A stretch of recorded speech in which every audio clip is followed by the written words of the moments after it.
It's another edition here on Zero Black 30, and today we have 5 rounds, some rounds in the We'll see how many rounds there are. We got some rounds. Round number 1, there's a voice disruptor. I don't know what that means. Round number 2, there's new I didn't flesh them out. It's fine. Round number 2, there's new details in the USS Bonhomme Richard, which is, it says that it's an inside job to the point that firefighting equipment was sabotaged. There was a saboteur on the ship.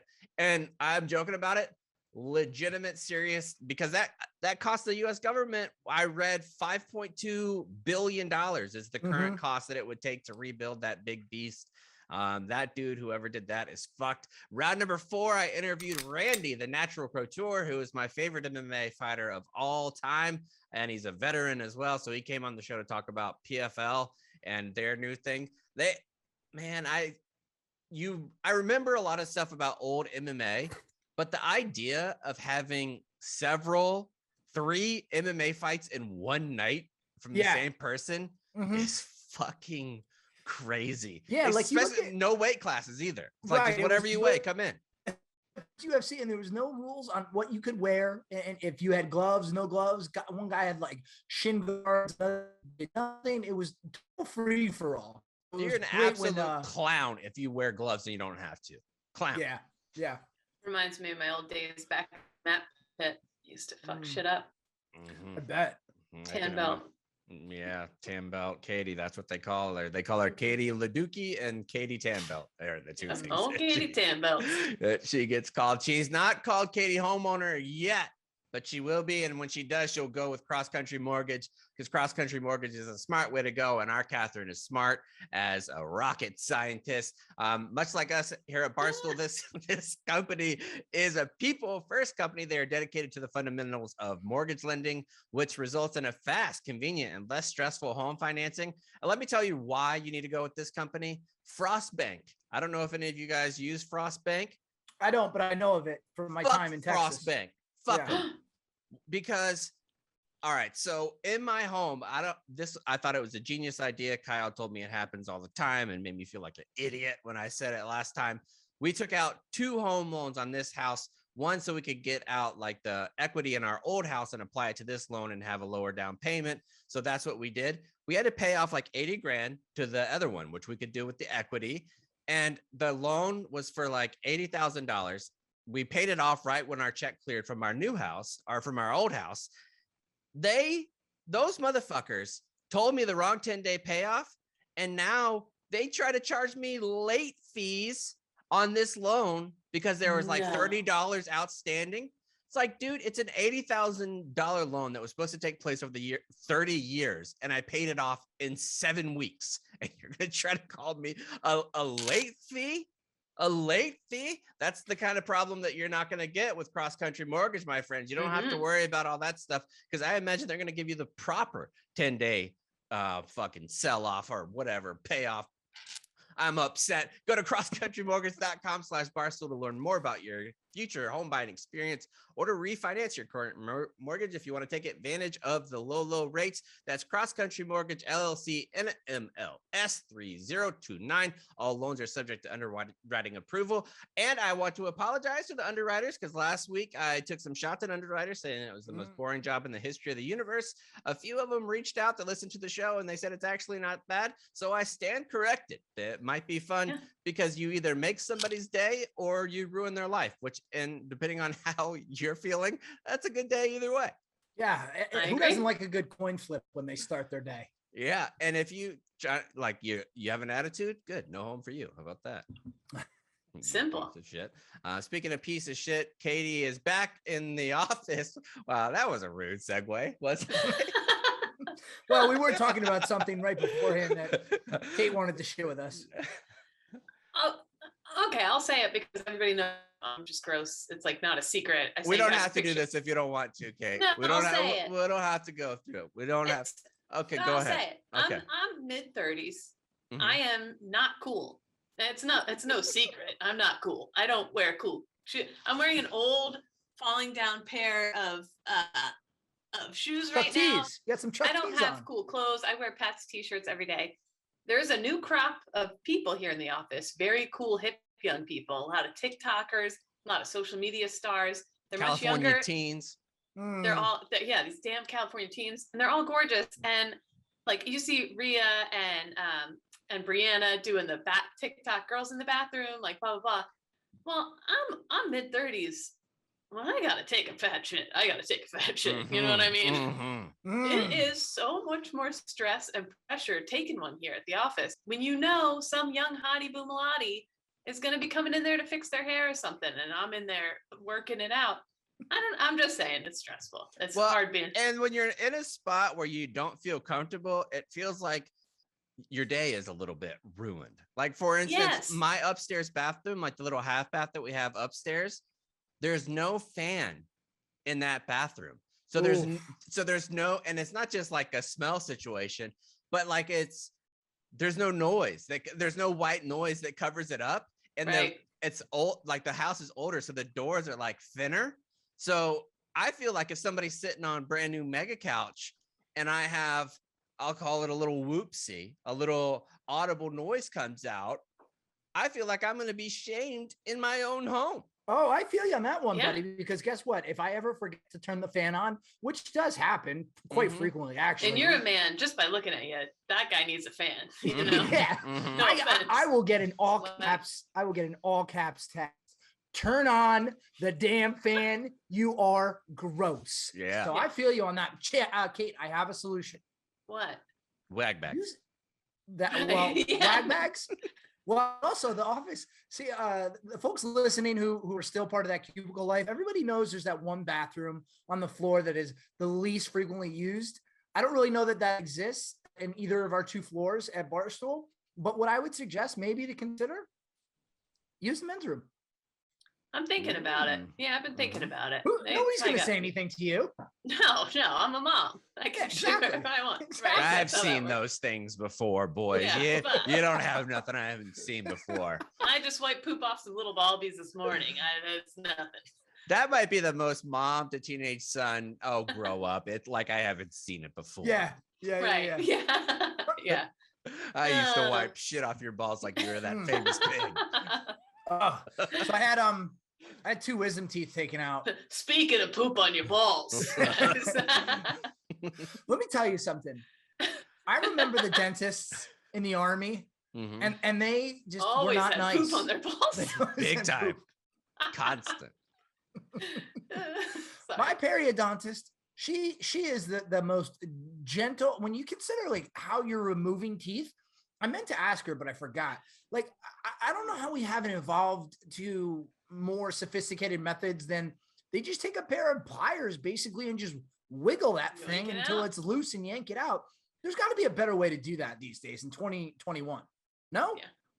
Yeah. I mean, you would think that we need evolution to catch up. That's the reason why they were there, is because before you had all kinds of grains and things that weren't processed the same way. So you needed those big fat molars in the back so you could grind up your food, like the maize and things like that. That's the reason why we had it, like the evolutionary process. Now our jaws have gotten shorter because we don't have to chew as long, like we're not horses anymore. So we don't have to chew as long. So it's impacted our jaw, but the teeth haven't gone away yet. Hopefully soon we'll figure out that technology to force evolution's hand. Yes, come on. Fun military dental tie-in. I remember one Halloween I had to go to dental, and the Navy dentist guy was wearing his Navy camo bottoms, but he had a Cosby sweater on, and he gave me he had pudding packs that he gave out after it was funny at the time. I was like, what a hilarious idea. Now, not so much. And let me just say, speaking of dental again, I had a first lieutenant pop into my DMs, which I usually don't oblige, but the first lieutenant popped into my DMs and said, hey, dude, I took your advice on something that you said on ZBT a few weeks ago.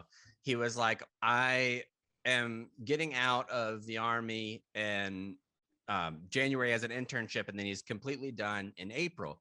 He said that his battalion commander set up a 17-day field op that is going to take place at early December. He said, I looked at the form, went down to dental, and scheduled my wisdom teeth to get removed a day before the field op is supposed to start. So hopefully they'll just be like, oh, well, he has to be here anyway. He could just be like in the rear OIC and not have to actually go. I stood up from my mega couch and started applauding this young guy. I was so proud. If you know you're getting out, drop your packs, my friend. Oh, absolutely. Who are you trying to impress at that point? You're not fucking doing anything else. Just go to dental, and there's not shit anybody can say about it.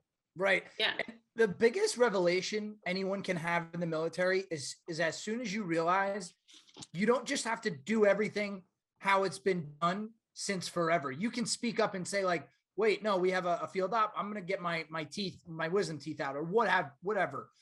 There are so many opportunities like that where if you just merely speak up, you're in for a much better experience. Yeah, skate.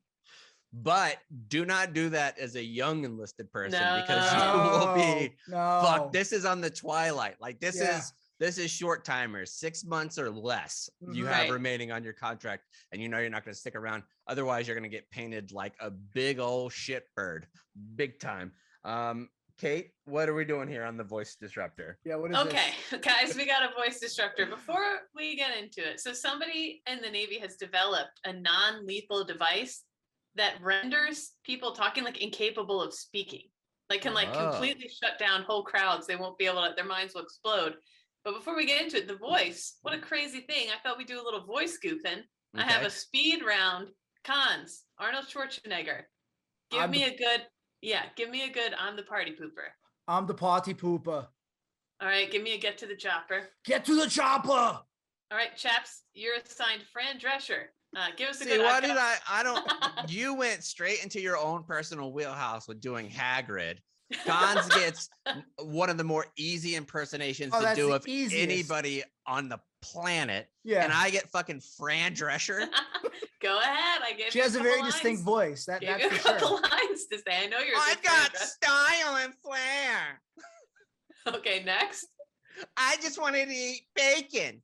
You nailed it. That's somehow you sounded like the dad from Family Guy a little bit. I don't know. Oh wow, I got Hagrid. I'll do that one. Harry, or all you night, fuck bake. You're a wizard, Harry. Anyway, you couldn't even give me Winnie the Pooh. No, sorry, that's just the one. I'm gonna go back. I've got style and I've got flair. I don't want to hear it Winnie the Pooh say. I just want to eat bacon. I just wanted to eat some bacon. Nailed it. Some honey. It's a shame you didn't get there. You go. Okay, ask me what that has to do with this round. What does that have to do with this round? There you go, Cons. Way to go. Nothing really. It's just a round about voices, so I thought I'd make us look dumb.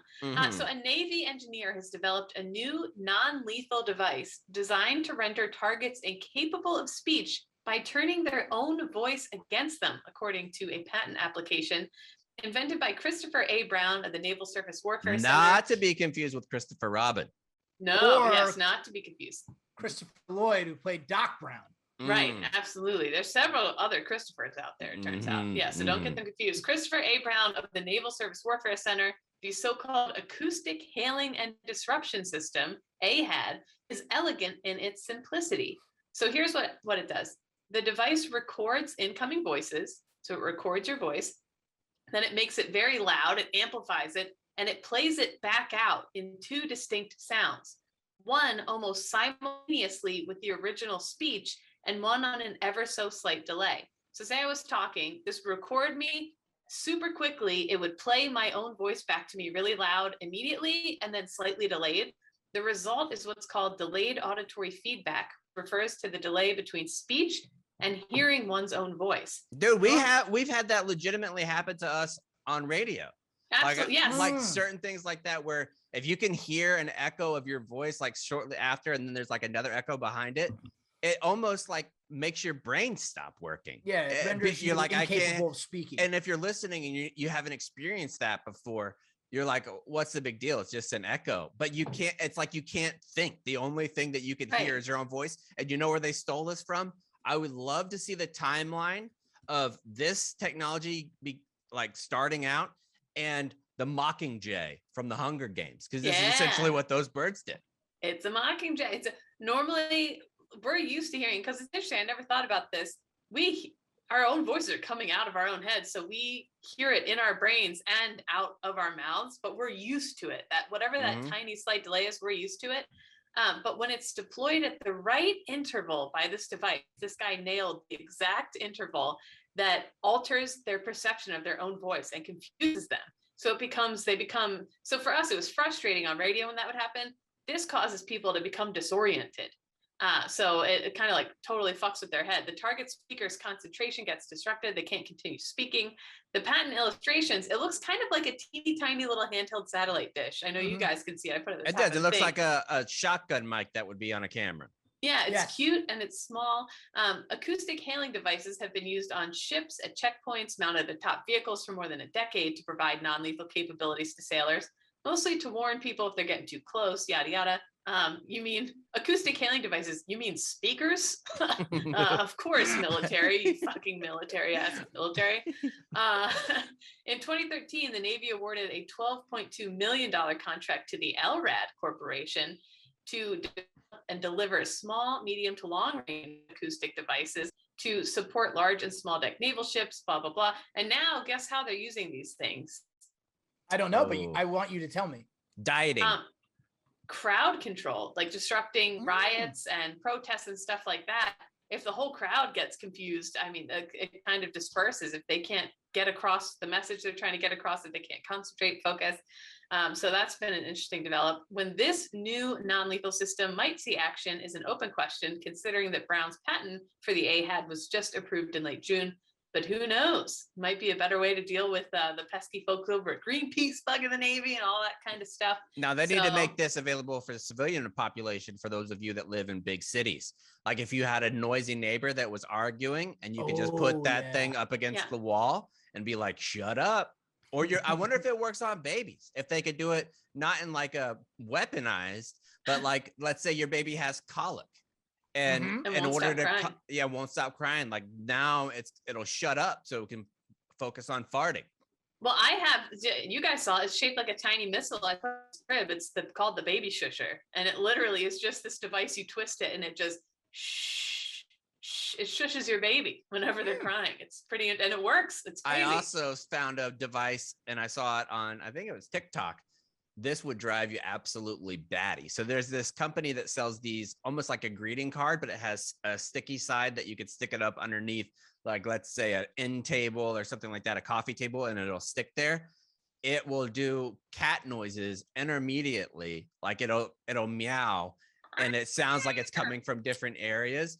It'll meow every like 90 to 120 seconds, and it'll do it for 12 hours as a prank. And nobody will be able to find where the cat meow is. But through a seam in the wall. Well, do you guys want to hear, before we go into the next round really quick, do you want to hear this guy's, because they included in the story a clip of what this will actually sound like. And I listened to it earlier, and they say, try to focus on something. So I was like, think of the beach. Play the sound and try and keep thinking of it. I legit could not think of it. So I'm going to play it now. It's going to start off quiet at first. I had to turn my volume all the way up. So if you're listening and you can't hear it at first, start to turn your volume up as high as you can. Okay, go. Wow, that would be very distracting. Very. Yeah. So there you have it. All right, let's move on to round number 2, which today is going to be presented by our good friends at Manscaped. If you got dick hair, you got to get rid of that shit. If you got puss hair, you got to get rid of that shit. If you got ass hair, that's your own damn business. But if you want to get rid of that too, use a Lawnmower 4.0 trimmer, the Weed Whacker ear and nose hair trimmer, and the Crop Preserver ball deodorant, which I'm sure will work on flaps too, the Crop Reviver toner, performance boxer briefs, and a travel bag for your whole solar system. The first schedule for liftoff the new Lawnmower 4.0, it basically just shaves the ever-loving shit out of your hair without cutting you, without nicking you, without doing any of that stuff. It has 40,000 LED spotlights, so you can turn it on if you're in the bathroom and you need to get into those dark crevices of your ball sack. You don't want to see it, but you need to. Oh yeah. Just go with the Performance 4.0 package, which includes the old weed whacker. It's like having an astronaut up there to chop the worst weeds in your nose. You're gonna get 20% off if you use the promo code 0 at manscaped.com. That's 20% off and free shipping with the code 0 at manscaped.com for a clear trinity and beyond. Your space balls will thank you. All right, let's move on to another thing that could be burning like your balls, which was the Bonhomme Richard. Very true. Yes. Hot news. Hotter than the deck of the Bonhomme Richard last year. Hot news coming to us. And last week it was revealed that they didn't release too much information, but that, the scuttlebutt was true. It was somebody on the ship. And this week, even more information has come out. A federal search warrant unsealed this week reveals for the first time the breadth of the early days of the investigation into that devastating fire on the Bonhomme Richard and how a 19-year-old Navy SEAL dropout became the prime arson suspect. The record also... I feel like the Navy SEAL dropout, that is a common theme. Yes. Yeah. You got a little something to prove. You got a little think you're tougher than the rest. But you're actually not. So the record also suggests someone sabotaged the ship's firefighting effort before the July 12th, 2020 blaze, as well as tampered with crime scene evidence in the days that followed. And that was a huge question people asked. Who cares how this fire started? Why was putting it out so difficult? Like, why couldn't they put it out faster? That kind of thing. So that might explain that. Seaman apprentice Ryan Mays, now 20, was charged Thursday with aggravated arson and hazarding of a vessel in connection with the fire. San Diego-based military lawyer who represents Mays declined to comment. He's been adamant, the lawyer did say. He denied any involvement with starting of the fire. They'd be a shitty lawyer if he said anything else right there. Right. We don't know. He might have done it. The Navy has not confirmed Mays is the sailor charged with starting the fire, although he was named in the search warrant. So you put that together for yourself. Mays joined the Navy out of Kentucky and graduated boot camp in July 2019.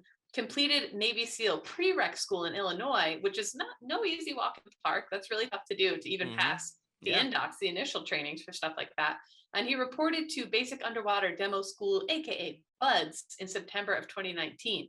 In March 2020, Mays left BUDS and reported to the Bonhomme Richard as a deck seaman.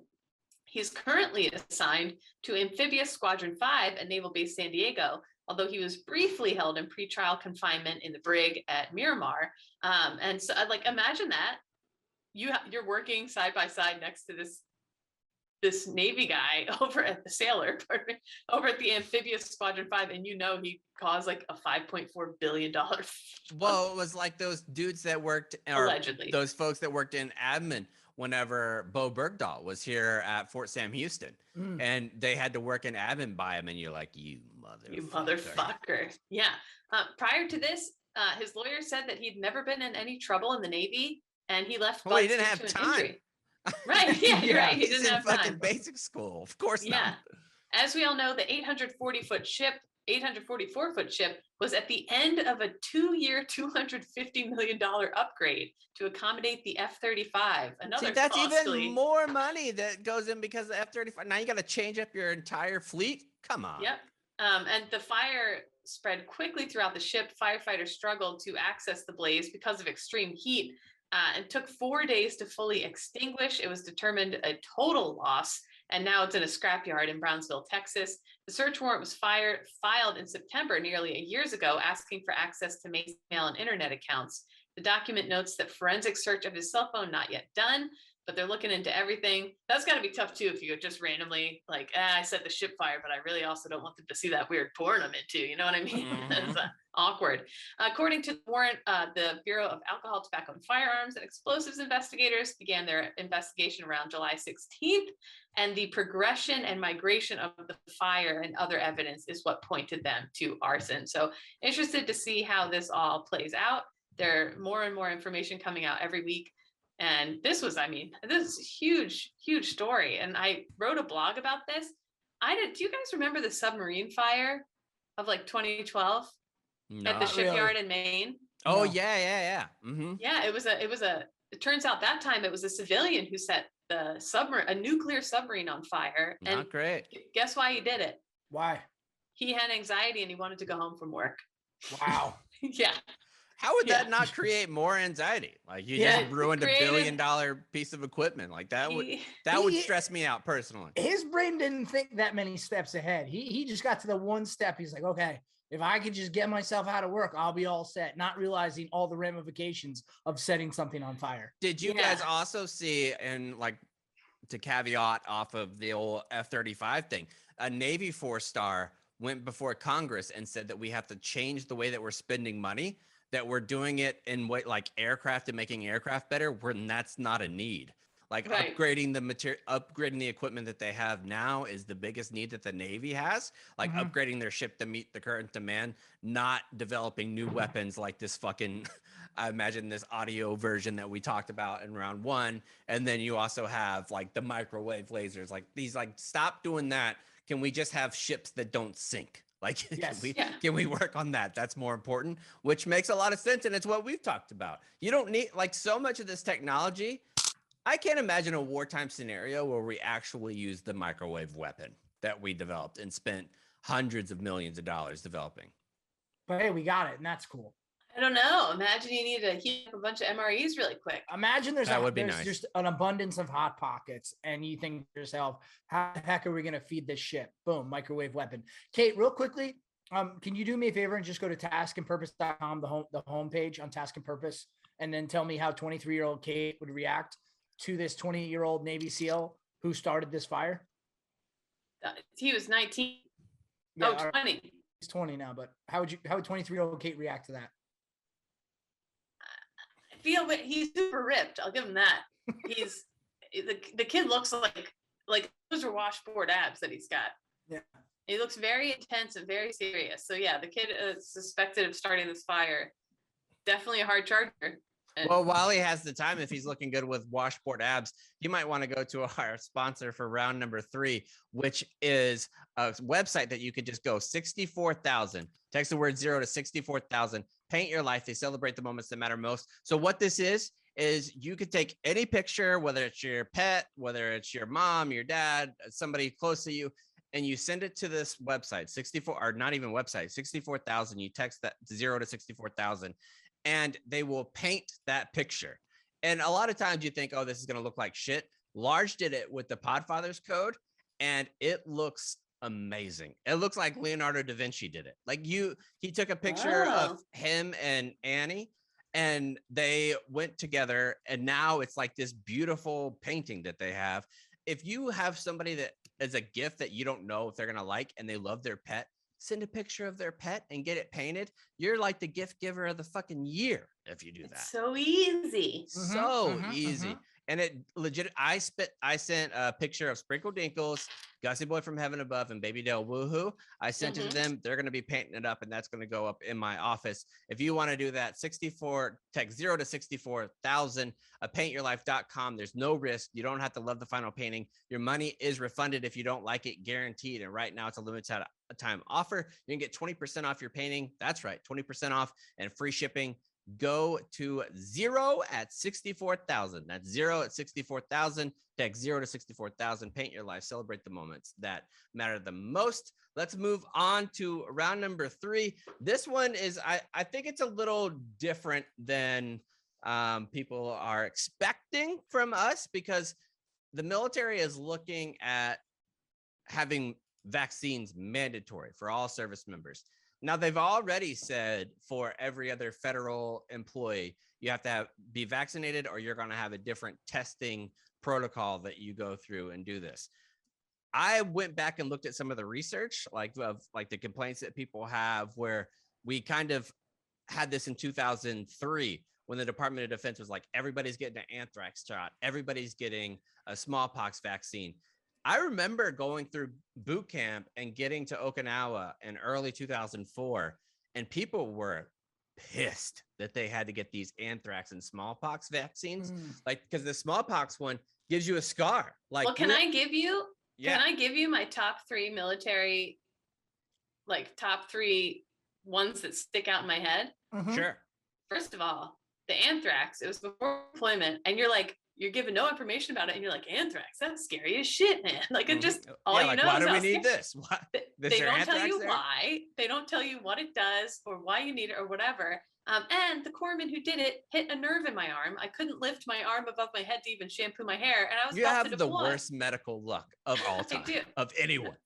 Number 2 was the smallpox one, also before the first deployment. That one I understand, but they give you like, it's like 30 little dots of it on your arm. They cover it up and they go, hey, keep this covered up. If it gets out of there, it's going to get on your whole body. All I could picture was some little nugget of smallpox getting on my vajundu. Yeah, the old vajundu.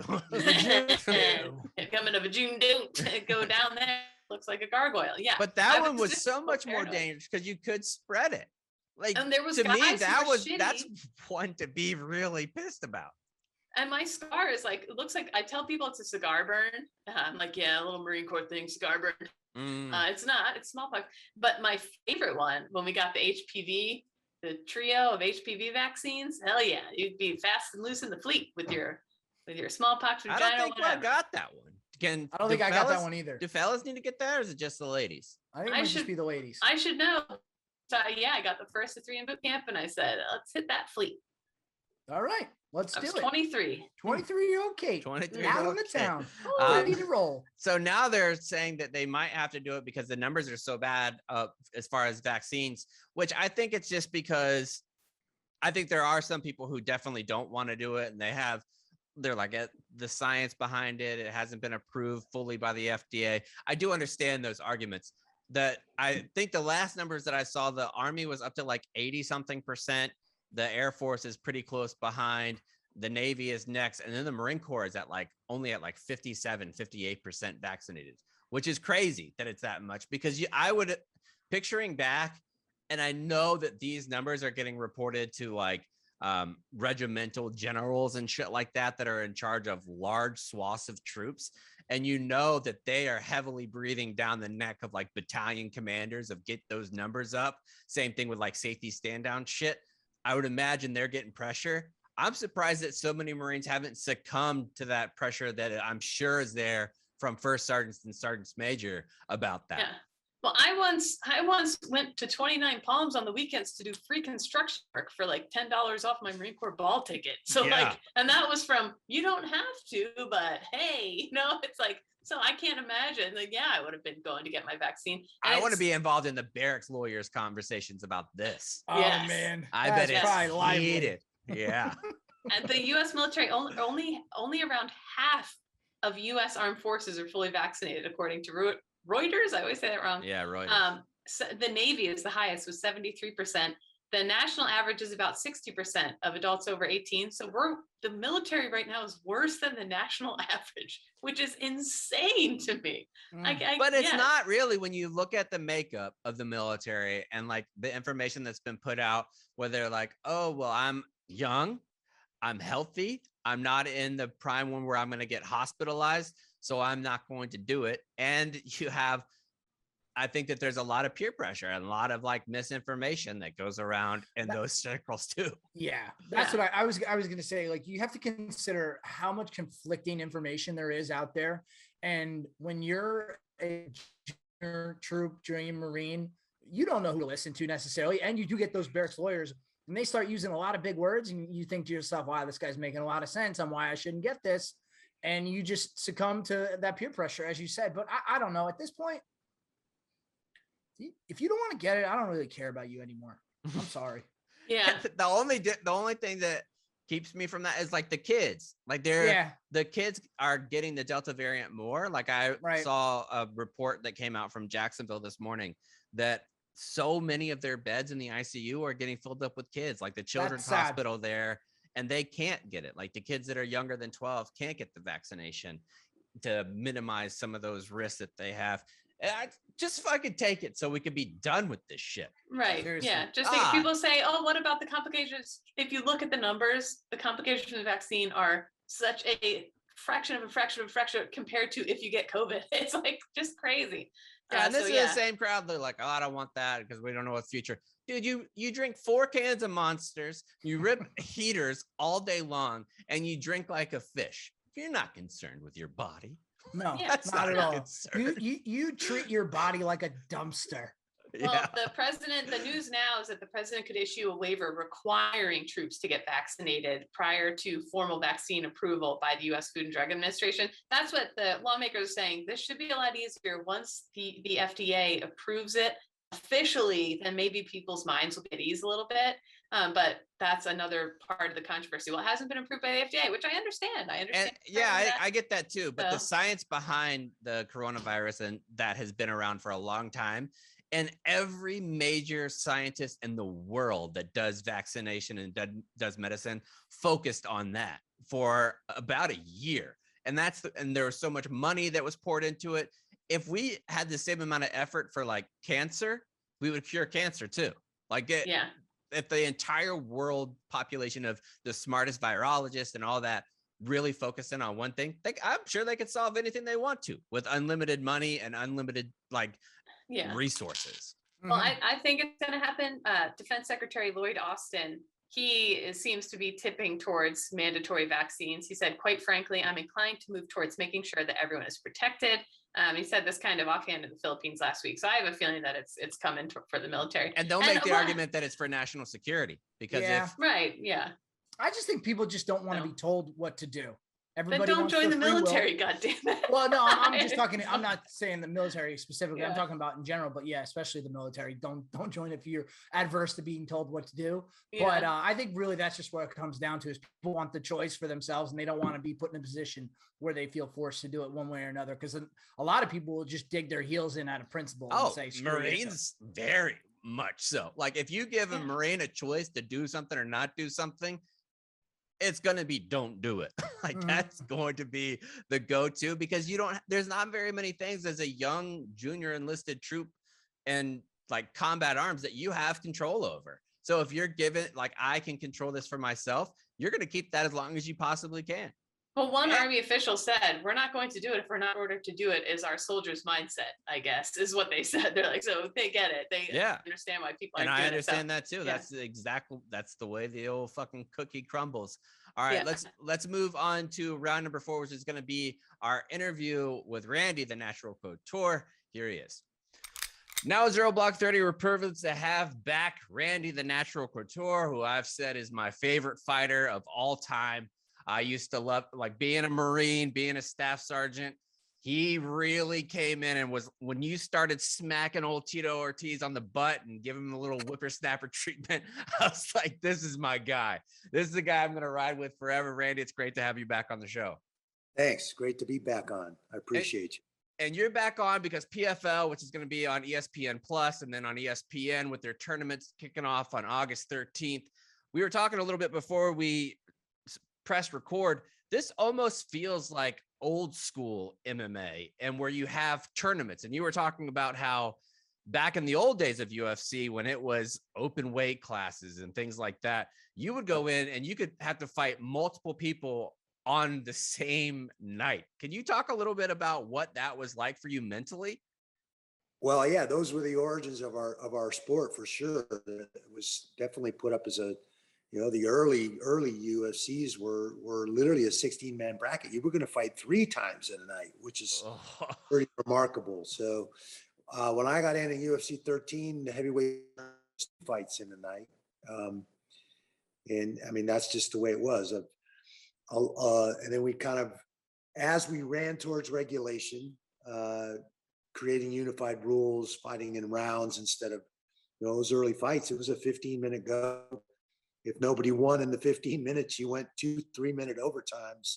It was a little bit different thing back then. So I think for viewership, creating rounds and scoring each round to come up with a winner and a loser of a fight became a lot easier to understand. And it was something, because of boxing, that the fan base was used to seeing. So this definitely harkens back to those old tournament formats, especially the first 2 seasons of the PFL, where the guys had to fight the quarterfinals and the semifinals in the same night to get to the finals. This season is a little bit different in that we've narrowed it down to 4 that get the nod. The 4 top point getters in the regular season fights get the nod to fight each other in a semifinal to see who's going to get into the finals and become the champion for this year. So I liked, the multiple fights in the night. I think it added a whole nother layer and adversity to what the athletes had to go through to get there, to get where they wanted to be, which is in that championship fight and find a way to that belt. But I also, think it's still the true sports format of the PFL is still very interesting, whether they're fighting twice in one night or not. Yeah, and you would always have, like, in the tournament setting where you fight multiple people in the first night, you would almost have to change your strategy on your first fight. You didn't want that to go 15 minutes because you had to fight again later. So like the headhunting knockouts, you couldn't just like wait around for a decision. You had to go after somebody because you don't know if the dude that you're fighting next had only spent a minute in the ring. Yeah, that was always the battle. And you had to stay focused on that first guy and make sure you solved that problem and were successful in one. And at the same time, you couldn't really get too emotionally caught up in what the other guy on the other side of the brackets was doing. You had to cross that bridge literally in 30 or 45 minutes before you had to walk out there again and face that guy. So it made it a big challenge. It was fun, but it was a challenge for sure. And these guys now, and how you've grown the sport, and people like you that really grew the sport, the type of athletes that we're seeing now in MMA and succeeding in MMA is just so different. Where before you walked in the early UFC days, Royce Gracie was going to do jiu-jitsu. He wasn't going to box you. He wasn't going to be doing a lot of lead leg kicks or anything like that. Now you have to be well-rounded, a practitioner in every single aspect of the sport. Do you think that creates a different mental strain because you can't focus in on, okay, he's a jiu-jitsu guy, I'm going to try to keep him on his feet and outbox him? You can't do that really anymore. Well, yeah, you have to be well-rounded now. If you have a glaring weakness in your skill set, somebody is going to point it out to you, and that's never very much fun. Everybody now is pretty much well-rounded, has skills, but they still have strengths and weaknesses, things they're better at than other parts. And so you have to kind of dissect that, dig in, watch some footage, and that becomes difficult when you're fighting twice in one night to reset, calibrate, which strengths and weaknesses I'm facing and have to solve in this next fight, sometimes in an hour, which is a big challenge. So it's one thing if I have 3 months, a full camp to ferret that out and sharpen specific tools. It's another thing when you can't predict who's going to win on the other side and who I might face in that next fight.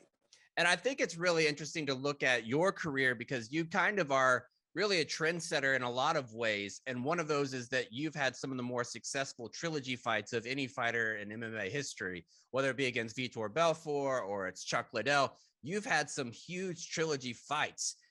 If you were in the position of like a Conor McGregor and Dustin Poirier now, if you were Dustin, would you take a fourth fight with Conor?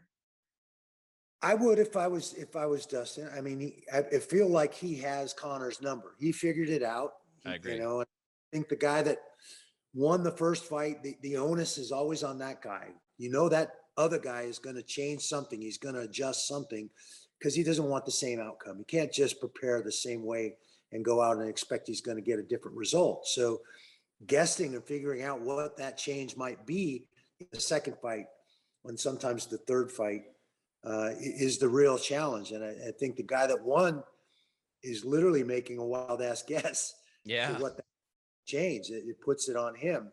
And we see a lot of times the guy that won the first fight doesn't always win the second because the other guy makes the adjustments. If you look at Chuck Liddell, obviously he didn't want to go down the way he did in the first fight. He changed his footwork. He moved a lot more. He wasn't that standing stationary guy that was daring you to come into range so he could land that shot. He stayed on his bike. He made it much harder to get a beat on him, to get hands on him and put him on the ground. Yeah, he decided that going up against having your big ass push him against the cage for a long time wasn't the smartest, wasn't a good game plan. Those were the adjustments he made going into the second, and that carried him through the third fight as well. So I think that becomes a real big challenge. And one thing I like about the PFL, as opposed to some of the other promotions that are out there right now, is it feels like your organization is much more, I guess, willing to adapt and change things up in the way that you're going around tournaments. It's not just necessarily ranked on who people think is the best fighter or rankings. It's you have to work your way through it and legitimately go through it. That being said, do you think something like PFL could ever look in doing an open weight tournament again? Do you think that those days in MMA are essentially dead? I think they are. I don't think you're going to see an open weight tournament or, an absolute. I mean, in some of the grappling tournaments, they have their weight classes, and then they actually have an absolute championship too, where no weight, nobody weighs in. It's just whatever weight class wants to compete in the absolute. I think because of prize fighting and the nature, striking and the nature of our sport, I think those days are gone. I don't think we'll ever get that sanctioned again. Now that we've run towards regulation, we're governed by the athletic commissions in every state. I just don't think you're going to see that. I honestly was surprised in season 1 and 2 of the PFL that we got fighting twice in one night. I was too. I was like, this is some good shit. Yeah. So I loved it. I thought it was great, but I was kind of surprised that we got sanctioned. And I understand how we did. I mean, even though they're fighting twice in one night, they're still only fighting 5 rounds, which is the equivalent to a championship fight. So, I thought that was a reasonable compromise to get it done. Oh yeah. I think the level of competition and athlete that we've pulled into the PFL going to this 3rd season is remarkable. And if you look at what happened, you get guys like Lance Palmer, who were back-to-back champs, Nathan Schultz, back-to-back champ, Magomed Kirmov, a bunch of champs that are finding themselves, not even in the running now in this 3rd season. So the level has gone way up as well. The meritocracy, it's something I was never a guy that was going to run his mouth. I was going to let my talking happen in the cage. And I think that we're seeing that in the PFL as well. There's no publicity stunts. There's no crap talking unless that's just how you're wired. You've got to go out and score points. And I like that. Yeah, I love that aspect of it as well. And the Olympics are going on. I've been watching a lot of the judo competitions and the competitions that we normally don't get to watch on TV a whole lot. Now it's highlighted because of the Olympics and pressure. One of the things that we talk about for the Marine Corps specifically, and the Army does it as well, when you're at the rifle range and you talk about having a positive mental attitude. And a few weeks ago, I put out, I would like to know from athletes what they think is the most pressure-packed situation, whether it's a fight like a heavyweight championship of the world and MMA fight where you could get your face beat in, or if you're coming up the last few holes at Augusta to win the Masters, or if you're pitching Game 7 of the World Series type situation. When you're standing there and you're getting ready, or if you're coaching somebody that's getting ready for their first big prize fight, what are some of the things that you would teach them to help calm the nerves that you think transcends not just the fight game, but life in general? I think keeping it simple. Don't buy into the hype. Don't buy into any of that stuff. Keep it very, very simple. Focus on what the tactics you've trained to go out there and execute. Make friends with the possibility that you're going to lose, that you're not going to be successful. The people that really matter aren't going anywhere, whether you win or lose. So simplify it, break it down. The sun's going to rise tomorrow, whether you win or lose. Make friends with the possibility that you're going to lose that fight. Everybody loses at some point. And that takes the pressure off you to go out there and do exactly what you trained to do. Does that mean you're not going to make a mistake? No, you can still make mistakes. You can still slip. You can still do a lot of things. But again, once you've wrapped that framework around it, that it's okay to lose, you went out there and did your best and tried everything you knew how to do. I think you need to embrace that and recognize that, those fights I lost, some of them are the most important fights in my career. They forced me to train better, train smarter, make adjustments and do things differently. And I think that's championship character. It's not about winning all the time. It's about how you deal with the adversity of losing. Because in life and in fighting, you're going to lose. There's no way. I think once you take that weight off your shoulders, that monkey off your back, you can go out, use your athleticism, the gifts that God gave you, and the training that you put in to your advantage. Relax and go out and smile, have fun, and do what you're going to do. Yeah, we see that constantly in all aspects of life where it's almost like some people that are high level fighters or high level athletes, they don't even want to acknowledge that losing is an option. Like for them, they want to go out and say, I want to keep positive. But then if the inevitable happens, eventually everybody loses eventually, unless you're like Makhimov and you don't ever lose. Like unless you're a guy like that, just never lose. You have to really come back with a whole new set of, I guess, really structure on how, when you did have a fight against Liddell that didn't go your way, what were those next few training sessions like? Did you have to wrap your head around everything, or did you take a while to break down the tape and things like that? No, you definitely have to wrap your head around it and figure out, what changed, what was different this time. And obviously the apparent thing was his footwork. And he revamped his style because he didn't like the outcome in the first fight. He was on his bike. He made me chase him. He made me, come after him, which was contrary to the style that he used on his entire career to that point. Mm-hmm. He would literally come out and plant his feet and dare you to come into range because counterpunch. Exactly, that he was going to be able to catch you. And obviously when that didn't work, he made the adjustments. So I can see that clearly. That was definitely a much more difficult target to get a hold of and get a beat on.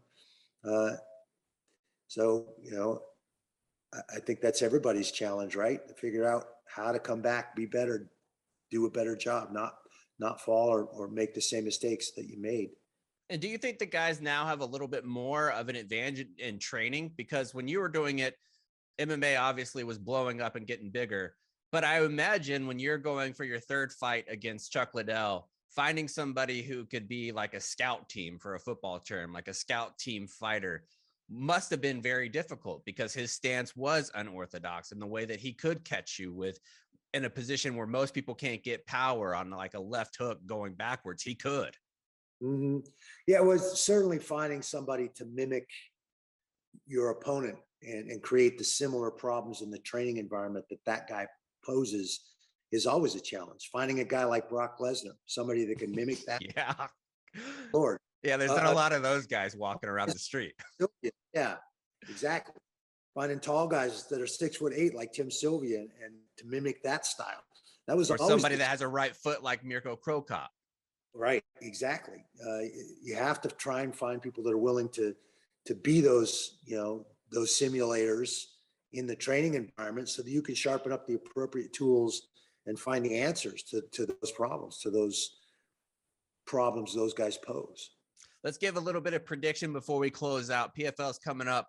What do you expect in this first round of semifinals that takes place on August 13th?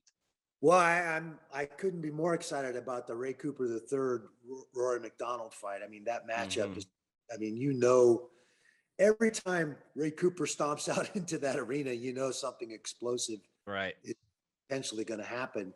And he's facing a guy with a ton of experience, surgical technique, and been in some of the biggest brawls and scraps in our sport. So I'm very excited about that one.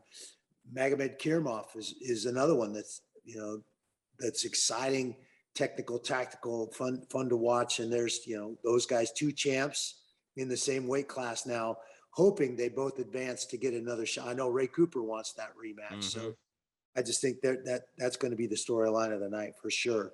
There's a ton of amazing fights on that card. That undercard is remarkable. A lot of guys stepping up, making their debuts, trying to get themselves into the mix. It's going to be fun. I can't wait for it. Randy, thank you so much for joining us again. Pleasure. Thanks for having me on, man. Let's do a little bit of save rounds and alibis. Cons, we'll start with you. I know you're all wondering, and I did put it out already on social media, but for those who missed it, yes, my foursome did win the morning flight at the golf outing this past weekend. So that was a lot of fun, but it was always a good time. It's always a good time. And I don't know, Kate, you could back me up on this. Feels like we've been having some really choice weather. We had like 2 months of crap weather. Yeah. And all of a sudden it's been June really good. sucked. Yeah. Knock on wood. I don't want to jinx it, but the weather's been good of late. Yes, it's been lovely. Slight tinge of fall in the air in the mornings. Love it. Oh yeah. Up at West Point, the Friday night, it was 59 degrees outside. I mean, delightful. It was chilly. And then finally, shout to product of New Jersey, Sydney McLaughlin, who's just tearing up. Yeah, gold. Kate? For me, dropped my son off at daycare for the very first time this week. Today is his second day. Tomorrow, when you hear this, it'll be his third day. Sobbed like a baby both times. The door shut and they walked away with him. But it is what it is. You just gotta tough it out. He's not eating. I'm like, I keep trying not to check. Hunger strike. They have a little app. He's only eaten 3 ounces all day today. He only ate like 2.5 yesterday for the whole day. But they said, and everyone's like, Kate, just he'll get used to it. They all do this, but it doesn't. You just this is what I feel inside. It's like a Band-Aid. You know it's going to be better if you just rip it off, but sometimes you just want to take a little bit at a time, a little bit at a time. That's essentially what you're doing. It's a little bit at a time in yourself. A little bit at a time. But yeah, but it does feel really good to be back at the office. I know he'll be okay. Pat's working from home, can run up to get him food, whatever. But it does feel really nice to take in the train in today. I'm like, oh yeah. Oh, holy shit. Adults. So my goodness, I'm having trouble making eye contact with other adults when I talk to them now. I'm like, hello, oh shit, human interaction. So anyway, that's my round. I have an announcement too. I know I had FaceTime with Kate a couple of times when I was at my mailbox. I finally got my mailbox key. Yay! Finally, I moved in March and it is now August. That's how long it took the post office to get me my mailbox key. So have you just not gotten your mail since March? I had to put a hold on it. So I had to drive like 15, 20 minutes and wait in line to get my mail. And I would only, I was like, just in the Pony Express or just throw it away. Like, I don't even, what is going to be there that I possibly want? Luckily, Amazon like delivers their own stuff in this area. So I was able to get that kind of shit, or that would have been a world of hurt. But I'm all good there. So update. And I want to say the VA, the process of appealing a decision that they have is bananas. First, you must answer 3 riddles. I mean, that's the reason why the old ass veterans get fucked. Like, I'm pretty computer savvy, pretty technically savvy. It's hard for me to figure it out, like the process and which form you're going to need. If you're an old and never use the computer, forget it. They know how to do a digital signature? Nope. Come on. No shot. They don't have that shit. Get it together, VA. Make it more. And you can't call. Like, you should be able to call and be like, no, I'm going to put in an appeal for that. And like, tell those people. Make it easier, not harder. Smarter, not harder, Joe. Fix it, Joe Biden. Yeah. Yeah, Sleepy Joe. Yeah. Wake up and fix the VA. Wake up, Uncle Joe. Yeah. Yeah. All right, that's it. Sound the retreat.